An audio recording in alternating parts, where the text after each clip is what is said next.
കാലങ്ങളായി കോർപ്പറേറ്റുകളെ സഹായിക്കുന്ന തൊഴിലാളി വിരുദ്ധ നയങ്ങളാണ് കേന്ദ്രം ഭരിക്കുന്ന മോദി സർക്കാർ പിന്തുടരുന്നത്.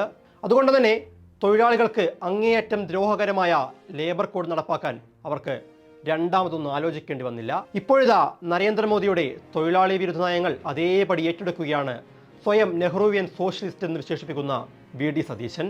കാലാകാലങ്ങളായി സംഘപരിവാർ വിവിധ സംസ്ഥാനങ്ങളിൽ അതിഥി തൊഴിലാളികൾക്കെതിരെ ചീറ്റുന്ന അതേ വിഷം സതീശനെയും സ്വാധീനിച്ചിട്ടുണ്ടെന്ന് വ്യക്തമാക്കുന്ന ചില കാര്യങ്ങൾ അദ്ദേഹം നിയമസഭയിൽ പറഞ്ഞു.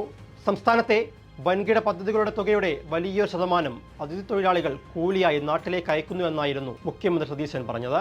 റിവേഴ്സ് റെമിറ്റൻസ് ആണിതെന്നും സംസ്ഥാനത്തിന് വലിയ സാമ്പത്തിക ബാധ്യത ഉണ്ടാക്കുമെന്നൊക്കെ സതീശൻ പറഞ്ഞു. എന്നാൽ റിവേഴ്സ് റെമിറ്റൻസ് എന്താണെന്ന് പോലും അറിയാതെയാണ് സതീശന്റെ ആധികാരികമെന്ന് തോന്നിപ്പിക്കും വിധമുള്ള പ്രസ്താവനയെന്ന് ഈ രംഗത്തെ വിദഗ്ധർ ചൂണ്ടിക്കാണിക്കുന്നു.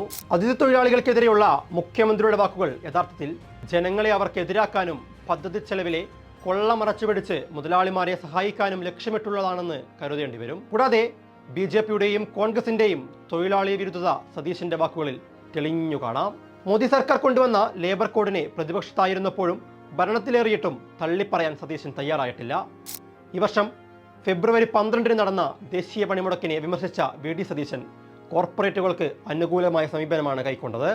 തൊഴിലാളി വിരുദ്ധത നിറഞ്ഞു നിൽക്കുന്ന ലേബർ കോഡിനെതിരായ സമരത്തെയാണ് അന്ന് സതീശൻ തള്ളിപ്പറഞ്ഞത്. കേന്ദ്ര സർക്കാർ കൊണ്ടുവന്ന ലേബർ കോഡിന്റെ ചുവട് പിടിച്ചാണ് എറണാകുളത്തും കോഴിക്കോടുമായി പ്രവർത്തിക്കുന്ന കോറോ ഹെൽത്ത് എന്ന വിദേശ കമ്പനി 800 തൊഴിലാളികളെ പിരിച്ചുവിട്ടത്. ഈ വിഷയങ്ങളിൽ ഉദ്യോഗാർത്ഥികളെ ചേർത്ത് പിടിക്കുന്ന സമീപനം സ്വീകരിക്കാൻ മുൻപന്തിയിലുണ്ടായിരുന്നത് DYFI ആയിരുന്നു.